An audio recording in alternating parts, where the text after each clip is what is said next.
Assalamualaikum. Baik, mahasiswa-mahasiswiku, kita kembali lagi. Kita di sini nanti akan belajar terkait pelajaran latihan melakukan uji validitas, yaitu uji yang digunakan pada saat kita membuat kuesioner, dan kuesioner kita ini tidak baku. Kuesioner kita ini kita bikin sendiri berdasarkan tinjauan pustaka yang ada di karya ilmiah kita. Jadi kita harus membuat kuesioner kalau memang tidak tersedia kuesioner baku.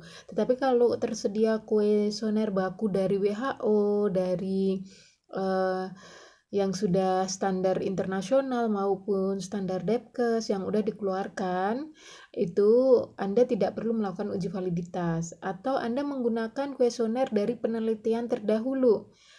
Anda bisa mencantumkan nilai uji validitas dari peneliti terdahulunya. Baik, langkah apa aja yang harus disiapkan pada saat kita melakukan uji validitas? Yaitu yang pertama, menyusun kuesioner sesuai dengan tinjauan pustaka dan tujuan penelitian kita.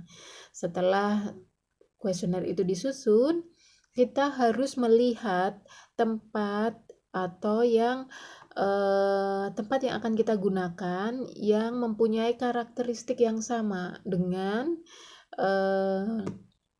tempat penelitian kita. Itu entah dilihat dari cakupan luasnya, dari komponen isinya, berdasarkan orang yang ada di situ bagaimana karakteristiknya, sama atau tidak gitu ya. Jadi perlu dipertimbangkan untuk melakukan itu. Kemudian setelah kita sebar kuesioner dan kita kumpulkan kembali atau kolektif kuesioner tersebut, maka kita akan melakukan input data.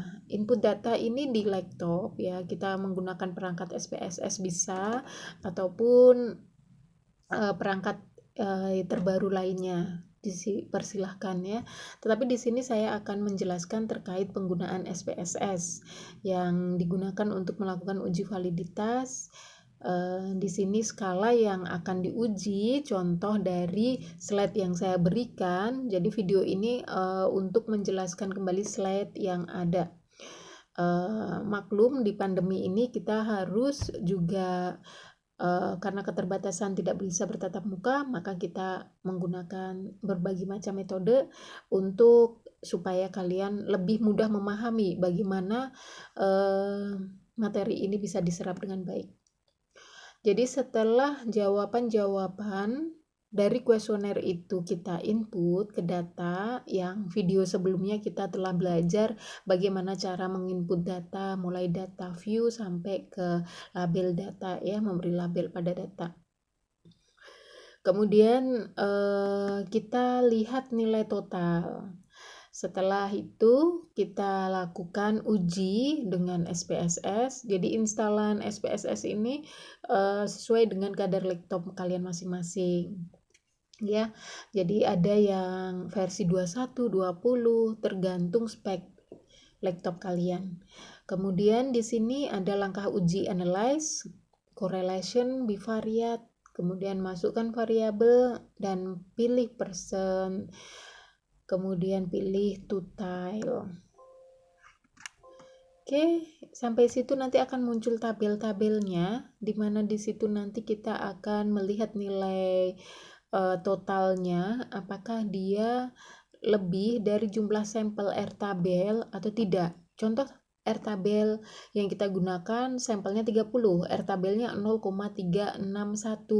Jadi yang nanti nilai skornya lebih dari 0,361, jadi itu valid. Tetapi kalau kurang dari itu berarti tidak valid. Ya, simpel sekali ya untuk melakukan uji validitas. Kadang ini menjadi momok juga atau ketakutan mahasiswa di mana dia takut melakukan 2 kali kerja gitu ya. Tetapi sebenarnya kalau dijalani ya tidak begitu ribet ya. Tapi ya kita lihat dulu sesuai kebutuhan ada kuesioner atau tidak. Kalau nggak ada ya jalan satu-satunya kita harus membuat kuesioner yang berdasarkan dengan kriteria daftar pustaka yang kita susun. Oke.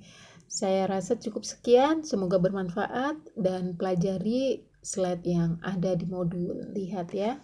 Wassalamualaikum warahmatullahi wabarakatuh.